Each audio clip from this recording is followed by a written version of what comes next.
Hey everyone, welcome back to the channel. In today's video, I'm going to walk you through how to connect your OKX wallet with the Pixelverse dashboard in 2025 step by step.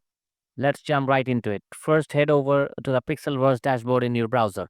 Once you're there, look for the Connect Any Wallet button and click on it. A list of supported wallets will pop up. Go ahead and select OKX wallet from the list. Now open a new tab and log into your OKX account. Click on Deposit, then select Deposit Crypto. From the list of available tokens, search for USDT. Generate a wallet address for USDT, and once it's ready, copy that address. Head back to the Pixelverse dashboard and paste the copy's wallet address into the required field. Click on Made It, and just like that, your OKX wallet is now successfully connected to the Pixelverse dashboard. And that's it, simple, quick, and easy. If this guide helped you out, don't forget to like and subscribe the channel and drop a comment if you have any questions. Thanks for watching, and I'll see you in the next one, as always.